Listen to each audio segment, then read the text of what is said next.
Hi guys, what's up and welcome back to gravity circle. Welcome back to Aarambh batch. मेरे प्यारे प्यारे बच्चों, what's up, क्या हालचाल? ग्रेट। आई होप आप लोगों को हमारा पूरा जो स्केड्यूल है उसके बारे में कुछ आइडिया लग गया होगा। सैटरडे को आपका NCERT का सॉल्यूशंस का वीडियो आया करेगा। हम लोगों ने अभी chapter number 1 some basic concept of chemistry के सॉल्यूशंस करना स्टार्ट कर दिए हैं। फिर जैसे स्ट्रक्चर ऑफ एटम कंप्लीट हो जाएगा, सैटरडे के दिन आपको इसका वीडियो मिल जाया करेगा। मतलब चैप्टर कंप्लीट होता जाएगा, बाद में उसका NCERT का सॉल्यूशन आता जाएगा। सिमिलरली अभी हम लोगों ने some basic concept of chemistry नाम का चैप्टर निपटाया है, तो अभी हम लोग सैटरडे की शाम को लाइव स्ट्रीम करते हैं, जिसपे हम लोग जेई और नीट लेवल के सवाल सॉल्व करते हैं। जेई नीट के PYQs सॉल्व करते हैं, सिनगेज, एन अवस्थी जैसी बड़ी बड़ी किताबों से निकाले हुए सवाल सॉल्व करते हैं, ताकि आपकी प्रैक्टिस बने। सिमिलरली हम संडे के दिन 12th के NCERT के वीडियो अपलोड करते हैं और शाम को लाइव स्ट्रीम करके 12th का सिलेबस सॉल्व करते हैं। तो अगर आप में से कोई जेई के लिए प्रिपेयर करना चाहता है, तो आपको बस ग्रेविटी सर्कल को फॉलो करना है केमिस्ट्री के लिए। और Monday to Friday recorded lectures जो आपके आते हैं वैसे ही आया करेंगे। पिछले वीडियो में हम लोगों ने जो फ्राइडे के दिन अपलोड किया था, उस वीडियो में हम लोगों ने रदरफोर्ड का ड्रॉबैक कंप्लीट कर लिया था ना। रदरफोर्ड का ड्रॉबैक भले ही हम लोगों ने डिस्कस किया हो, हमने रदरफोर्ड के एक्सपेरिमेंट को भले ही फेल माना हो, लेकिन मेरे हिसाब से रदरफोर्ड का एक्सपेरिमेंट फेल नहीं था। उसके अंदर एक कमी रह गई थी, और वो कमी क्या थी? इलेक्ट्रॉन की एग्जैक्ट पोजीशन बता पाना। That's was the major problem. तो गाइज हमेशा एक बात ध्यान रखिएगा, रदरफोर्ड का मॉडल फ्लॉप नहीं हुआ था। रदरफोर्ड के मॉडल में एक लिमिटेशन आ गया था, एक कमी रह गई थी, वो थी इलेक्ट्रॉन की पोजीशन। लेकिन रदरफोर्ड के एक्सपेरिमेंट से हमें एक बात पता चल गई कि आपका जो एटम होता है वो न्यूक्लियस कंटेनिंग होता है। न्यूक्लियस बहुत ज़्यादा छोटा होता है।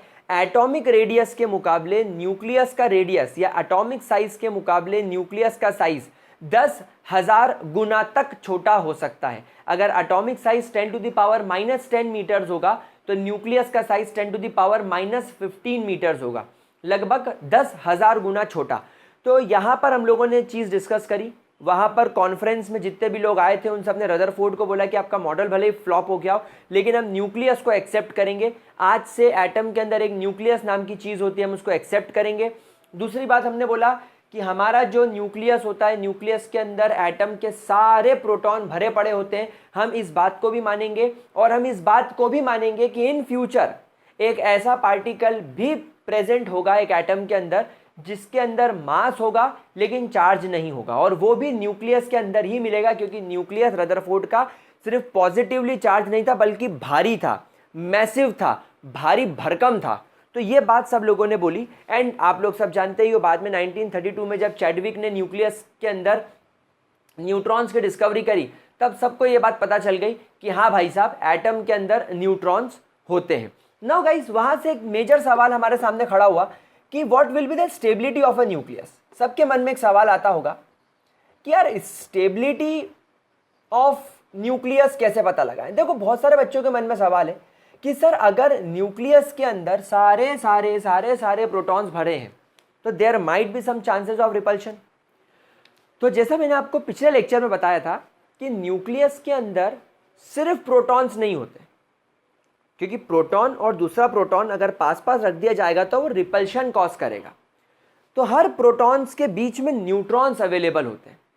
मतलब न्यूट्रॉन क्या करता है? इन प्रोटॉन्स के रिपल्शन को अवॉइड करता है। So basically your nucleus contains, basically आपका nucleus contains protons, and in order to make it stable, and in order to make it stable, that is avoid protonic repulsion, neutrons are there, neutrons की वजह से ही आपका nucleus stabilise होता है। लेकिन उसके लिए भी एक रूल है। मतलब मैं ये नहीं कहूँगा कि दुनिया के हर एटम के दुनिया के हर एटम के न्यूक्लियस के अंदर अगर न्यूट्रॉन है तो वो स्टेबल होगा। मैं ऐसा कभी नहीं कहूँगा। मैं ऐसा कभी भी नहीं कहूँगा। मैं ऐसा सिर्फ तभी बोलूँगा, मैं ये चीज़ तभी बोलूँगा जब आपके न्यूट्रॉन और प्रोटॉन का रेशो 1.5 से छोटा हो।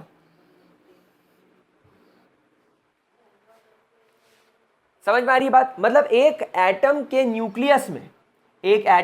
न्यूक्लियस में फॉर एग्जाम्पल अगर आपके पास में कार्बन है, कार्बन जिसका एटॉमिक नंबर 6 होता है लेकिन मास 12 होता है। एक्सपेरिमेंटेशन से ये पता लगाया गया कि कार्बन के न्यूक्लियस के अंदर प्रोटॉन का नंबर 6 होता है और न्यूट्रॉन का नंबर भी 6 होता है। तो जब आप न्यूट्रॉन बाय प्रोटॉन का रेशो निकालोगे तो वो आएगा 6/6 यानी कि 1। देयरफॉर मैं कहूंगा इसका न्यूक्लियस स्टेबल है।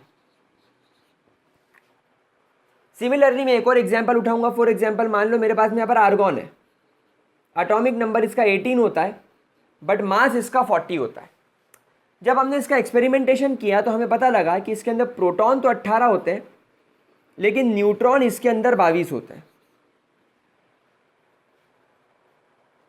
ठीक है, तो अब इसका रेशो निकाला, न्यूट्रॉन बाय प्रोटॉन का रेशो निकाला, सो 22/18 119। फिर निकाला 9 1 जा 9, 2 कैरी यानी 9 2 जा 18 यानी अप्रॉक्सीमेटली 1.2। यानी ये भी किस कैटेगरी में आ गया? स्टेबल की कैटेगरी में आ गया। बेटा एक बात हमेशा ध्यान रखना, इसकी वैल्यू 1 से 0 मतलब 1 से कम नहीं होगी। हमेशा ध्यान रखना न्यूट्रॉन बाय प्रोटॉन की वैल्यू कभी भी 1 से कम मत करना। यूजुअली हम लोग करते भी नहीं है, यूजुअली ऐसा देखा भी नहीं आता, तो उधर मत जाना। तो देखो अगर 1.5 से वैल्यू छोटी है दैट मीन्स आपका न्यूक्लियस स्टेबल है, लेकिन अगर मैं एक एग्जांपल उठाऊं, फॉर एग्जांपल मेरे पास में एक क्वेश्चन आया था कि यूरेनियम जिसके अंदर न्यूट्रॉन 143 और प्रोटॉन 92 है। ठीक है, चलो अब एक एटम यहां पर मैं उठाता हूं, यूरेनियम जिसका मास 235 बोल रहा है ना सवाल में, 235, यस इसका मास 235 बोल रहा है, प्रोटॉन का नंबर 92 बोल रहा है। ये बोल रहा है प्रोटॉन इसके अंदर 92 है और न्यूट्रॉन इसके अंदर 143 है, न्यूट्रॉन इसके अंदर 143 है। यस, अब ये बोल रहा है कि आपको प्रेडिक्ट करना है वेदर दिस इज स्टेबल और नॉट। तो आपको इसकी स्टेबिलिटी पता लगाने के लिए लिखना पड़ेगा neutron divided by proton. Neutron is 143, proton is 92, approximately इसकी वैल्यू 1.55 के आसपास आती है। देयरफॉर ये nucleus will be not stable. और बेटा यही कारण है that uranium is a radio active substance. Uranium is a radio active substance. क्या ये बात समझ में आ रही है? इससे रेडिएशंस निकलते हैं, इसका न्यूक्लियस टूट जाता है, इसके न्यूक्लियस के बिखर जाने की वजह से प्रोटॉन्स निकलते हैं, न्यूट्रॉन्स निकलते हैं और अल्फा पार्टिकल्स निकलते हैं। इनफैक्ट ये रेडियो एक्टिव डिकम्पोजिशन होता है, इसका रेडियो एक्टिव डिकम्पोजिशन हो जाता है। तो जब आप लोग रेडिएशंस पढ़ेंगे, जब आप लोग रेडियो एक्टिव सब्सटेंसेस पढ़ेंगे तब आप यही चीज पर ध्यान देंगे। इनफैक्ट एक बात ध्यान रखना, पीरियोडिक टेबल में जैसे जैसे आप नीचे की तरफ जाना चालू करोगे, पीरियोडिक टेबल में जैसे ही आप 7वें पीरियड पे पहुंचोगे या आप 6ठे पीरियड पे पहुंचोगे आपको रेडियो एक्टिव सब्सटेंस दिखाई देने लगेंगे। उसके पीछे क्या रीज़न है? उसके पीछे बस यही रीज़न है कि रेडियो एक्टिव सब्सटेंसेस में न्यूट्रॉन का नंबर प्रोटॉन से ज़्यादा हो जाता है। हेवियर सब्सटेंसेस में, हेवियर एलिमेंट्स में, जो एलिमेंट्स हेवी होते हैं उन हेवियर एलिमेंट्स में प्रोटॉन से न्यूट्रॉन का नंबर बहुत ज़्यादा हो जाता है और उनका रेशो 1.5 से ज़्यादा हो जाता है। इस वजह से वो नॉट स्टेबल हो जाते हैं और वो रेडियो एक्टिव हो जाते हैं। तो अब आप लोगों को हमेशा एक बात ध्यान रखना है कि आप लोगों को अगर एक एलिमेंट का नाम, उसका एटॉमिक नंबर और उसका एटॉमिक मास दे रखा है तो आप लोग सिर्फ उसके इस सिंबल को देखकर, इस रेडियस, इस रेशो को निकालकर आप बता सकते हो कि वो सब्सटेंस रेडियो एक्टिव होगा कि नहीं। तो अब आपको रेडियो एक्टिव सब्सटेंसेस की पहचान करनी आ गई। क्या ये बात बढ़िया तरीके से क्लियर हो गई? कोई परेशानी? चलो एक क्वेश्चन करते हैं। हमारे पास में हाइड्रोजन के 3 आइसोटोप्स हैं। हमारे पास में एक हाइड्रोजन है जिसका अंदर न्यूट्रॉन की मात्रा 2 है और प्रोटॉन की मात्रा 1 है। यूजुअली इसको बोला जाता है ट्रिटियम। हाइड्रोजन का एक आइसोटोप होता है, अभी मैं आपको आइसोटोप सिखाऊंगा। आइसोटोप्स का यूजुअली मतलब होता है जिसका एटॉमिक नंबर सेम हो और मास डिफरेंट हो। अभी हम आइसोटोप्स की तरफ जाएंगे, बट अभी एक क्वेश्चन देखो। एक हाइड्रोजन का आइसोटोप है, एक हाइड्रोजन का आइसोटोप है जिसमें हमने पता लगाया तो न्यूट्रॉन 2 निकले और प्रोटॉन 1 निकला। बताओ कि ये रेडियो एक्टिव होगा या नहीं। तो आप सबसे पहले इसका न्यूट्रॉन बाय प्रोटॉन का रेशो निकालो। इसमें न्यूट्रॉन 2 है, प्रोटॉन 1 है, तो इसका रेशो तो 2 आ रहा है जो कि 1.5 से ज़्यादा है। 1.5 से ज़्यादा है, तो अगर न्यूट्रॉन बाय प्रोटॉन का रेशो 1.5 से ज़्यादा होता है, मतलब आपका एटम कैसा होता है, आपका न्यूक्लियस कैसा होता है, it will be a not stable nucleus. Therefore वो कैसा बिहेव करेगा, वो रेडियो एक्टिव बिहेव करेगा, वो रेडियो एक्टिव नेचर का होगा।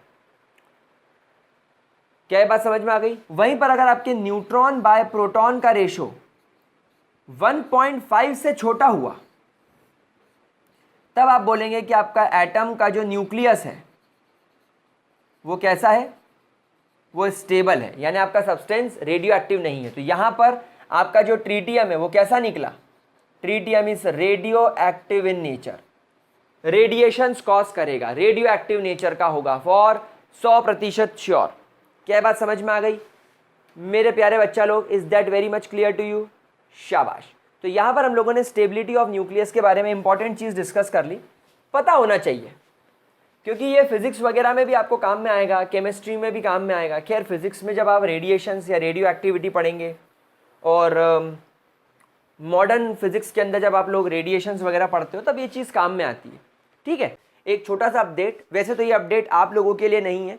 अगर आप किसी 8, 9 और 10th के बच्चे को जानते हो जो अपना अर्ली फाउंडेशन बनाना चाहता है, जो आप लोगों ने शायद मिस कर दिया होगा, 8, 9 और 10th का बच्चा जो अपना अर्ली फाउंडेशन बनाना चाहता है जेई नीट जैसे एग्जाम्स के लिए, एनटीएससी ओलंपियाड्स के लिए, तो उसके लिए गाइस एक इंपॉर्टेंट इन्फॉर्मेशन है कि मैंने अनअकैडमी पर एक कैटेगरी पर ज्वाइन किया है और वो कैटेगरी सिर्फ 8, 9 और 10th के बच्चों के लिए है, अर्ली फाउंडेशंस के लिए।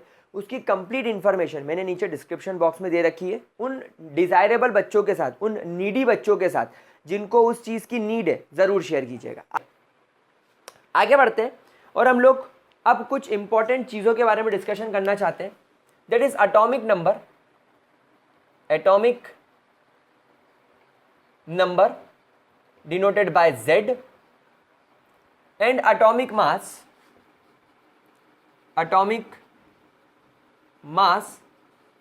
denoted by A। ठीक है, now what is atomic number. बेटा हमेशा ध्यान रखना, एटॉमिक नंबर का मतलब होता है, या वो क्या बताता है, tales us about the number of protons present in an atom or ion, in an atom or ion।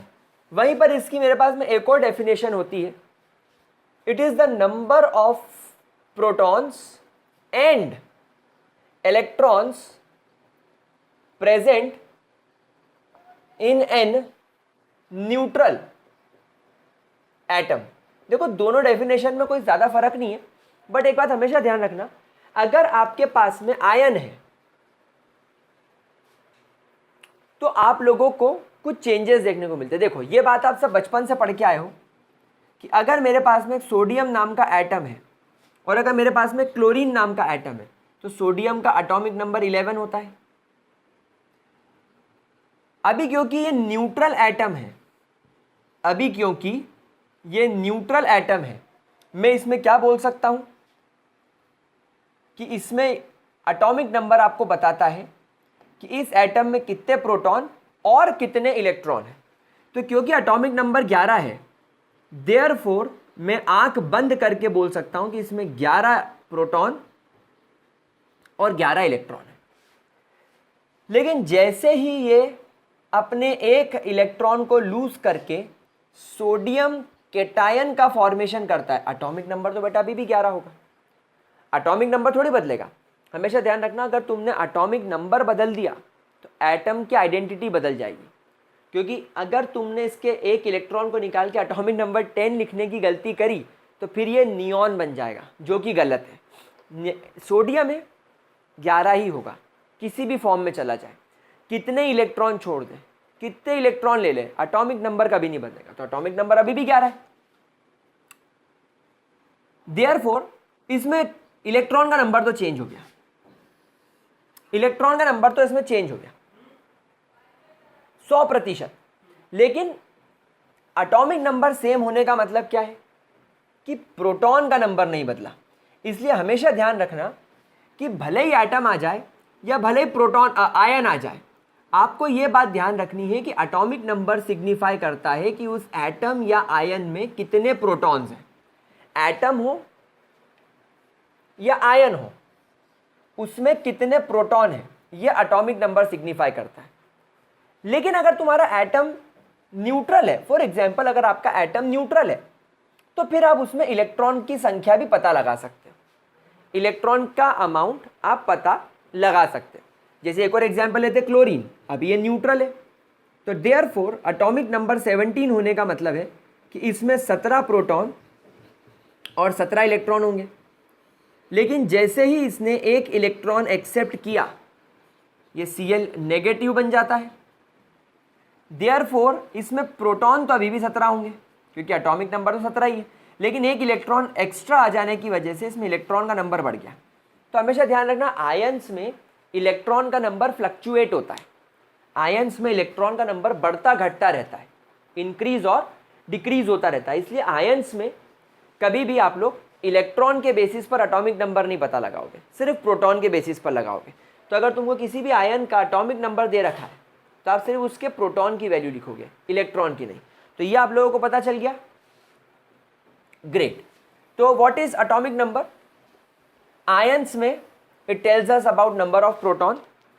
Atomic number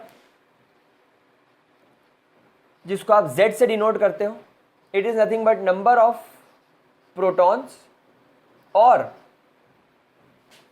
या ऐसा लिख देते हैं, number of protons and number of electrons in an atom, in an atom. ठीक है। अच्छा, आप सभी लोगों को मालूम है हम लोग प्रोटॉन का मास 1 AMU मानकर चलते हैं, और इलेक्ट्रॉन का मास हम लोग 0 मानकर चलते हैं क्योंकि नेग्लिजिबल है, और न्यूट्रॉन का मास भी हम लोग 1 AMU मानकर चलते हैं। ठीक है ना। अब हम लोग आगे बढ़ते हैं। What do you mean by atomic mass? Atomic mass का मतलब होता है it is the sum of number of neutrons and proton present in an atom or ion. अब यहां पर कोई फर्क थोड़ी पड़ता है। अब यहां पर कोई फर्क पड़ेगा क्या कि तुम्हारे पास में एटम है कि आयन है? कोई फर्क नहीं पड़ेगा, कोई फर्क नहीं पड़ेगा। क्यों? क्योंकि यहां पर आप न्यूट्रॉन और प्रोटॉन की बात कर रहे हैं। न्यूट्रॉन एंड प्रोटॉन दोनों न्यूक्लियस के अंदर होते हैं। आयन के अंदर सिर्फ इलेक्ट्रॉन का लॉस होता है, और इलेक्ट्रॉन का मास अपन 0 मान के चलते हैं, तो उसके लॉस से कोई फर्क नहीं पड़ता। So atomic number can be denoted by number of neutron plus number of proton. तो ये आपके दो इंपॉर्टेंट चीजें होंगी। अब इसके ऊपर कई बार आपको सवाल देखने को मिलेगा। देखो, यूजुअली स्कूल लेवल पे जेई और नीट वाले इस तरीके के सवाल नहीं पूछते। हाँ, अगर आप 9th या 10th के बच्चे हो और NTSC ओलंपियाड जैसी एग्जाम्स के लिए प्रिपेयर कर रहे हो तो इस पर सवाल आ सकता है। तो इसको नोट कर लिया आप लोगों ने? चलिए मैं एक दो सवाल करवा देता हूँ, एक दो सवाल करवा देता हूँ मैं, ताकि आप लोगों को फंडा क्लियर हो जाए। चलिए, तो सवाल कुछ इस प्रकार है।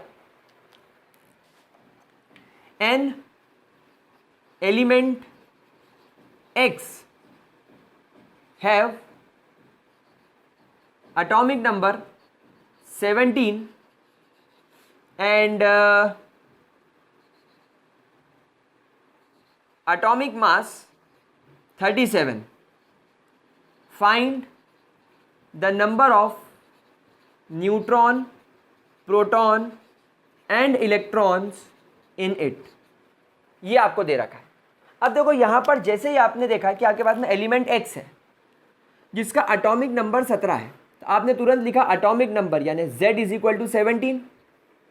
देयरफॉर इस इंफॉर्मेशन से क्या पता चला, एटॉमिक नंबर मतलब नंबर ऑफ प्रोटॉन, मतलब इसमें पता चल गया कि इसमें प्रोटॉन भी 17 है और इलेक्ट्रॉन भी 17 है, क्योंकि इसने क्या बोला, ये जो तुम्हारे पास में एलिमेंट है इसके ऊपर इसने ना तो पॉजिटिव चार्ज लगाया ना तो नेगेटिव चार्ज लगाया, मतलब ये आयन नहीं है। आयन होता तो केस कुछ और होता।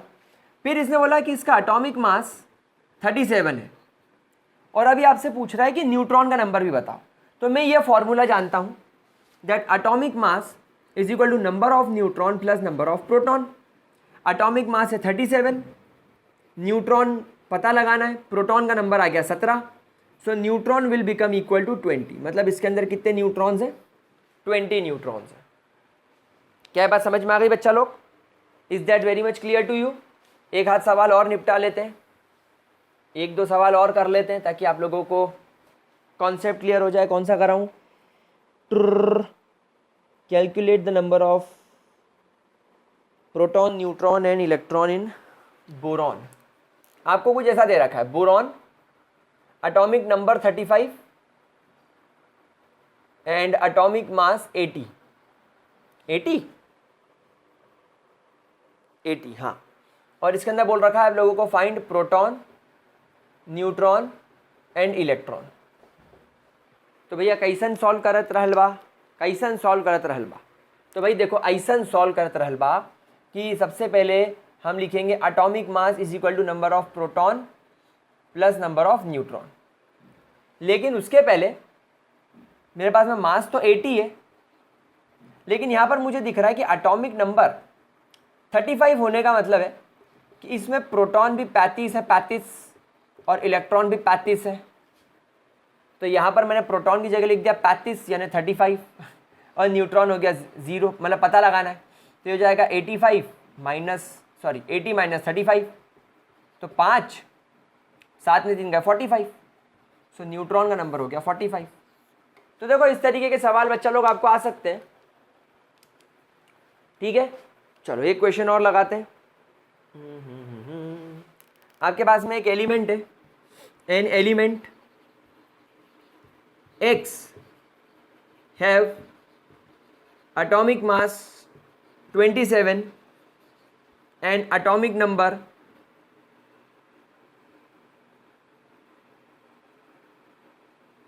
13. Find the number of proton, neutron and electron in its try positive state. मतलब क्या बोलना चाह रहा है ये सवाल वाला कि आपके पास में एक एलिमेंट X है, जब वो अपने ट्राई पॉजिटिव फॉर्म में होगा तब इसमें इलेक्ट्रॉन, प्रोटॉन एंड न्यूट्रॉन पता लगाना है। तो सबसे पहले आप यहाँ पर देखो, इस सवाल में आपको एटॉमिक नंबर 13 दे रखा है, मतलब जब ये अपने नॉर्मल फॉर्म में होगा तब इसमें प्रोटॉन का नंबर 13 होगा और इलेक्ट्रॉन का नंबर भी 13 होगा। तो यहाँ पर हमको प्रोटॉन का नंबर तो कभी चेंज नहीं होता, तो प्रोटॉन का नंबर मिल गया 13।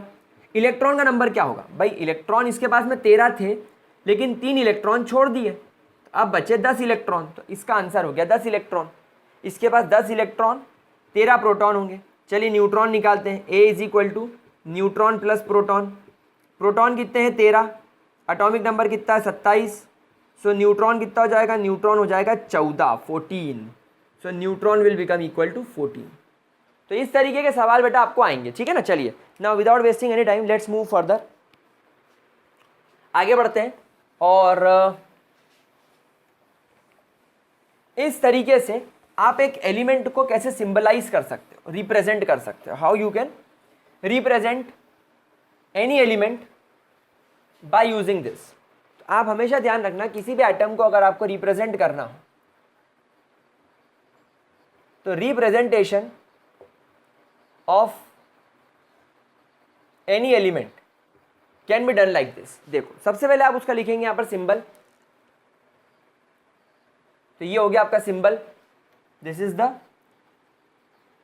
सिंबल ऑफ योर एलिमेंट, ये आपके एलिमेंट का सिंबल हो गया।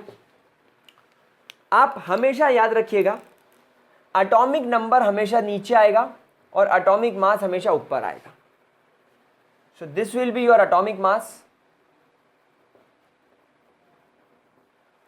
and this will be your atomic number, atomic number। हाँ, ऐसा भी किसी किताब में ज़रूर देखने को मिल सकता है सिंबल AZ, या ऐसा भी देखने को मिल सकता है AZ, या ऐसा भी देखने को मिल सकता है AZ, चलेगा। लेकिन हमेशा ध्यान रखना मास ऊपर ही आएगा, नंबर नीचे ही आएगा, ठीक है। जैसे फॉर एग्जाम्पल आपके पास में कार्बन है तो कार्बन का मास ऊपर आएगा, नंबर नीचे आएगा। ऑक्सीजन है, मास ऊपर नंबर नीचे। नाइट्रोजन मास ऊपर नंबर नीचे। फ्लोरीन मास ऊपर नंबर नीचे, समझ रहे हो। नियॉन मास ऊपर नंबर नीचे।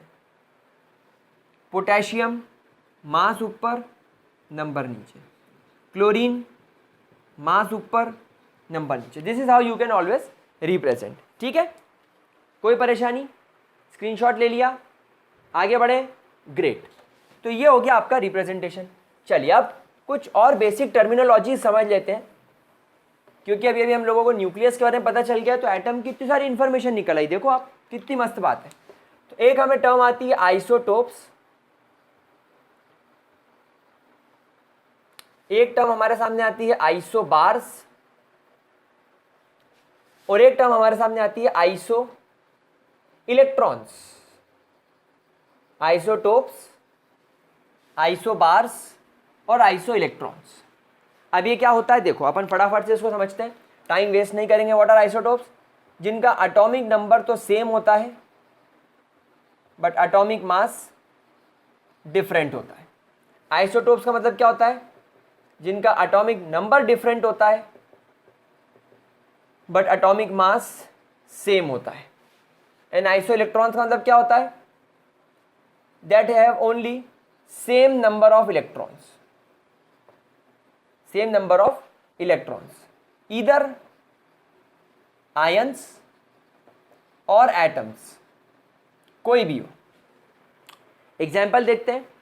मेरे पास में आइसोटोप में बहुत सारे एग्जाम्पल होते हैं। जैसे मेरे पास में क्लोरीन का एग्जाम्पल है। Chlorine atomic number 17, mass 35, and chlorine atomic number 17, मास 37। ये दोनों एक दूसरे के आइसोटोप है, ये दोनों आइसोटोप है। फिर उसका तुम्हारा हाइड्रोजन सबसे बेस्ट एग्जाम्पल है, जिसका मास 1 होता है, उसको बोलते हैं प्रोटियम, इसको बोलते हैं ड्यूटेरियम या ड्यूट्रियम, और इसको बोलते हैं ट्रीटियम, क्योंकि इसके अंदर 3 मास है। यही रेडियो एक्टिव निकाला था ना भी अपन लोगों ने। अच्छा, आप एक बात देखो, जैसे कार्बन के भी मिलते हैं C612, C613 एंड C614। आप देखो इन सब के अंदर डिफरेंस क्या है भाई? एटॉमिक नंबर अगर सेम है, यानी प्रोटॉन एंड इलेक्ट्रॉन का नंबर तो सेम होगा, तो फिर मास बदल रहा है। तो एटॉमिक मास किस पर डिपेंड करता है? हम लोग सब जानते हैं एटॉमिक मास डिपेंड करता है number of proton and number of neutron पे। अब अगर एटॉमिक नंबर सेम है तो बेटा प्रोटॉन का नंबर तो सेम ही होगा, तो वेरी क्या करेगा? न्यूट्रॉन वेरी करेगा। जैसे अपन यहां पर एग्जांपल लेकर देखते हैं। देखो 1H1, इसमें प्रोटॉन कितने हैं? 1, क्योंकि एटॉमिक नंबर है 1। मास कितना है इसका? 1। तो अपन लिखते हैं A is equal to neutron plus proton. Mass 1, neutron और प्रोटॉन भी 1, तो न्यूट्रॉन की वैल्यू हो गई 0, मतलब इसके अंदर कोई न्यूट्रॉन नहीं। चलो ड्यूटेरियम उठाओ, इसमें प्रोटॉन अभी भी 1 है, लेकिन मास 2 हो जाने की वजह से यहाँ पर आप लोगों को न्यूट्रॉन का नंबर दिखाई देने लगा कि न्यूट्रॉन का नंबर यहाँ पर 1 है। मतलब प्रोटियम और ड्यूटेरियम में प्रोटॉन का नंबर सेम है क्योंकि एटॉमिक नंबर सेम है, लेकिन न्यूट्रॉन का नंबर वेरी कर रहा है। ऐसे ही आपको ट्रीटियम के अंदर 2 न्यूट्रॉन दिखेंगे। अगर आप सॉल्व करोगे, 1 प्रोटॉन तो 2 न्यूट्रॉन, तो 1 + 2 3 है ना, इस तरीके से। तो हमेशा ध्यान रखना, in isotopes neutron varies in number, neutron का नंबर वेरी करता है। ठीक है, चलिए आइसोबार्स की तरफ चलते हैं। भाई इसका बढ़िया एग्जांपल उठा लो, जैसे आपका पोटेशियम, मास 40 अप्रॉक्सीमेटली है ना। वैसे मेरे को पता है, मैंने अभी थोड़ी देर पहले 39 लिखवाया था, बट कुछ किताबें 40 मानती है, हम भी मान लेते हैं। क्या बिगड़ रहा है, क्या बोलती पब्लिक। फिर कैल्शियम 40 और आर्गॉन 40। तो आर्गॉन है, कैल्शियम है और पोटेशियम है, तीनों का मास 40 है, लेकिन एटॉमिक नंबर तीनों के अलग है, इसका 18, इसका 19, इसका 20। तो ये बन जाएगा तुम्हारा आइसोबार्स। वहीं पर अगर मैं आइसो इलेक्ट्रॉन्स की बात करूं तो इनमें आयंस हो या एटम्स हो, इलेक्ट्रॉन का नंबर बराबर होना चाहिए। तो जैसे मेरे पास में देखो F negative atomic number 9, neon atomic number 10, sodium positive cation atomic number 11, magnesium di positive atomic number 12, aluminium atomic number 13 3 positive, oxygen di negative atomic number 8 and nitrogen -3 atomic number 7। अगर आप देखो इसमें कितने इलेक्ट्रॉन है, भाई atomic number 9 तो electron का number भी 9, लेकिन एक -1 चार्ज, तो 9 और 1 10 इलेक्ट्रॉन। इसका एटॉमिक नंबर 10 है तो इसमें भी 10 इलेक्ट्रॉन, इसमें भी 10 इलेक्ट्रॉन, एटॉमिक नंबर 11 है, एक इलेक्ट्रॉन चला गया तो 10 बचे, इसमें भी 10 बचेंगे, एटॉमिक नंबर 12 है, 2 चले गए तो 10 12 इलेक्ट्रॉन थे, 2 चले गए 10 इलेक्ट्रॉन। एटॉमिक नंबर 13 है, 3 इलेक्ट्रॉन चले गए 10 इलेक्ट्रॉन। एटॉमिक नंबर 8 है, 2 इलेक्ट्रॉन ले लिए 10 इलेक्ट्रॉन। एटॉमिक नंबर 7 है, 3 इलेक्ट्रॉन ले लिए 10 इलेक्ट्रॉन। तो ये सारी स्पीशीज आइसो इलेक्ट्रॉनिक है, सब स्पीशीज क्या है, आइसो इलेक्ट्रॉनिक है। समझ गए मेरा बच्चा लोग, क्या इसके अंदर किसी प्रकार की कोई दिक्कत, पक्की बात, 100% क्लियर। चलिए अब कई बार क्या होता है, आइसोटोप्स के ऊपर कुछ न्यूमेरिकल आ जाते हैं। वैसे ये न्यूमेरिकल मैंने आप लोगों को some basic concept of chemistry में परसेंटेज अबंडेंस वाले फॉर्मूला में लिखवाए थे, तो एक बार हम लोग वापस से उस चीज़ को डिस्कस कर लेते हैं और न्यूमेरिकल सॉल्व कर लेते हैं, क्योंकि वो न्यूमेरिकल इसके अंदर भी देखने को मिले हैं। तो आइसोटोप्स के ऊपर कई बार सवाल आ जाता है, तो एवरेज एटॉमिक मास उसको हम लोग बोलते हैं। तो एक बार अपन फटाफट से एक बार वापस से डिस्कस कर लेते हैं कि ये एवरेज एटॉमिक मास क्या होता है। आप लोग सब जानते हो कि एटम्स अपने आइसोटोपिक फॉर्म में होते हैं, तो एवरेज एटॉमिक मास निकालने का फॉर्मूला होता है percentage abundance of isotope 1 multiply by इसका atomic mass plus percentage abundance of isotope 2 multiply by उसका atomic mass and so on. अगर किसी के 3 आइसोटोप है तो तीसरा आइसोटोप का परसेंटेज अबंडेंस और उसका मास 4 हो 5 हो so on, divided by total percentage तो 100 ही रहेगा ना, टोटल परसेंटेज तो 100 ही रहेगा, टोटल अबंडेंस तो उसकी 100 ही रहेगी। तो ये फॉर्मूला है। अब यहाँ पर आपको एक सवाल दे रखा है कि mass number of 3 isotopes, question क्या है देखो, mass number of 3 isotopes is 10 12 14, 10 12 14। फिर क्या बोल रखा है, their percentage abundance, their percentage abundance is 80 15 and 5, 80%, 15% and 5%। तो क्या बोल रहा है, find the atomic weight, find the atomic weight. अब ये सवाल है, अब ऐसे सवालों को कैसे सॉल्व करेंगे, देखो एक काम करो, या तो डायरेक्टली परसेंटेज की वैल्यू रख के 100 से डिवाइड करो। तो मेरे ख्याल से 80% को 10 से मल्टीप्लाई करना, 15 को 12 से करना, 5 को 14 थोड़ा कॉम्प्लिकेटेड हो जाएगा। तो कई बार हम लोग क्या करते हैं, इस फॉर्मूले को हम लोग क्या करते हैं, सिंपल रेशियो में कन्वर्ट कर लेते हैं। ध्यान से देखना, आप देखो एक का परसेंटेज 80 है, दूसरे का परसेंटेज 15 है और तीसरे का परसेंटेज 5 है। तो क्या मैं इसको सिंपल रेशियो में नहीं तोड़ सकता?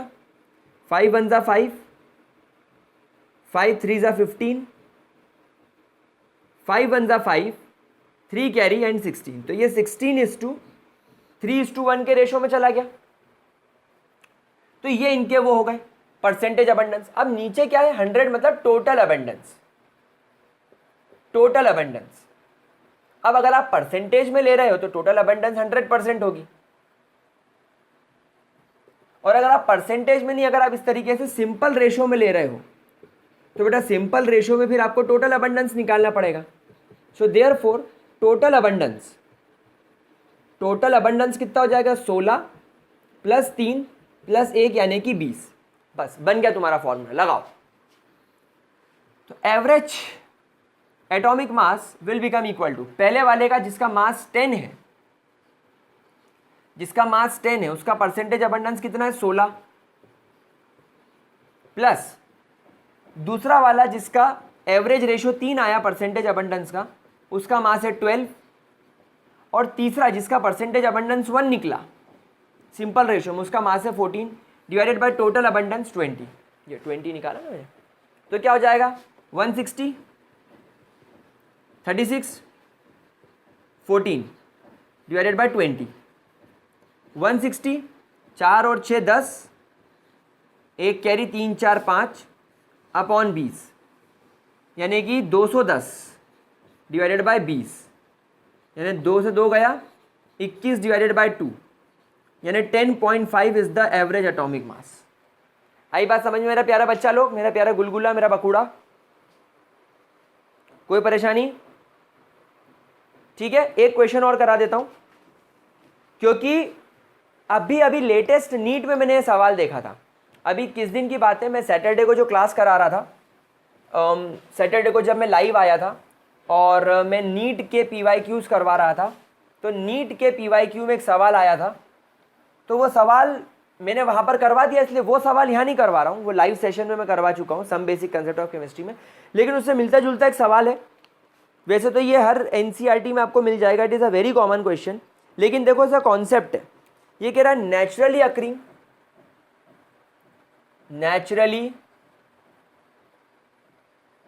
Occurring boron have atomic mass 10.81 AMU. Find their percentage abundance if two isotopes boron, एक का क्या मास दे रखा है इसने, 10 and 11 occurs in nature। मतलब अब आपको यहां पर क्या कर दिया, परसेंटेज अबंडेंस निकालने को बोल दिया। इन दोनों के आपको 10 and 11, इन दोनों के आपको मासेस दे रखे हैं, एक आइसोटोप का मास 11 है, एक आइसोटोप का मास 10 है, एवरेज मास इतना है, इनका परसेंटेज अबंडेंस निकालना है। तो फॉर्मूला क्या है, average mass is equal to percentage abundance multiply by mass of isotope 1 plus percentage abundance multiply by mass of isotope 2 divided by 100%। अब यहाँ पर आप देखो, मेरे को पता नहीं कि इसका परसेंटेज अबंडेंस कितना है, सो देयरफॉर हमारा मैथ्स का सबसे बेसिक फॉर्मूला, लेट्स से कि इसका परसेंटेज अबंडेंस x% है, तो B11 का कितना हो जाएगा भाई, टोटल तो 100 ही होता है, तो 100 में से अगर x% निकाल दोगे तो आपको बोरॉन का मिल जाएगा। बस सॉल्व हो गया क्वेश्चन। यहाँ लग दो 10.81 इज इक्वल टू x, इसका परसेंटेज अबंडेंस मल्टीप्लाई बाय 10, इसका मास, ये 10 वाले का मैंने x माना ना, और ये हो जाएगा 100 minus x multiply by 11 divided by 100। ये 100 इधर जाकर इसको बना लेगा 1081। ये हो जाएगा 10x प्लस 100 माइनस 11x। ठीक है,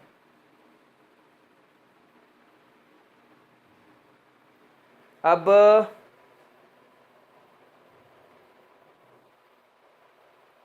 अच्छा सॉरी 100 थोड़ी होगा, 1100 होगा। ओके, अब ये इधर जाएगा तो 1100 जब 1081 से हटेगा यहाँ बचेगा 9, 9 में से गया तो 8 minus 19, so minus 19 is equal to, ये इधर जाके माइनस हो जाएगा क्योंकि बड़ा नंबर है, 10x माइनस 11 माइनस x बचेगा, तो x की वैल्यू हो जाएगी 19%। यानी ये कितना है, ये 19% है, तो इसकी वैल्यू कितनी हो जाएगी 100 माइनस 19 इज इक्वल टू 81%। तो ये इस तरीके के बेटा आपको क्वेश्चन सॉल्व करने पड़ सकते हैं। ठीक है, ग्रेट। तो चलो गाइज, आज के लेक्चर में हम लोगों ने ये चीज़ कंप्लीट करी। अब in the upcoming lecture, in the next lecture मैं आप लोगों के साथ में डेवलपमेंट्स स्टार्ट करूंगा पढ़ाना, that what are the developments which were taking place before the Niels Bohr model of atom. यानी नील बोर ने अपने मॉडल ऑफ एटम को प्रपोज करने से पहले क्या क्या डेवलपमेंट्स पढ़े, जिसमें ऑब्वियसली हम लोग इलेक्ट्रोमैग्नेटिक रेडिएशंस, उसका लेमडा, उसका फ्रीक्वेंसी, वेलोसिटी वाला कॉन्सेप्ट पढ़ेंगे, कितने टाइप के इलेक्ट्रोमैग्नेटिक रेडिएशंस होते हैं वो पढ़ेंगे, स्पेक्ट्रम पढ़ेंगे, ऑब्वियसली स्पेक्ट्रम भी पढ़ना पड़ेगा। और ये दो चीज़ें पढ़ने के बाद फिर आप लोग 100% तैयार हो जाओगे नील बोर का मॉडल पढ़ने के लिए। तो guys we have just started this chapter. ये चैप्टर थोड़ा बड़ा होने वाला है, लेकिन इस चैप्टर से क्वेश्चंस आते हैं। ये चैप्टर आपको फिजिक्स लेवल तक मुझे पढ़ाना है, क्योंकि क्लास 12 फिजिक्स में भी काम में आएगा। तो गाइज ये चीज़ ज़रूरी है। तो चलो आज का लेक्चर यहीं खत्म कर रहा हूँ। आई होप ये चीज़ आपको समझ में आई होगी। So that's all for today. Bye bye and have a great day मेरे लाडले बच्चों।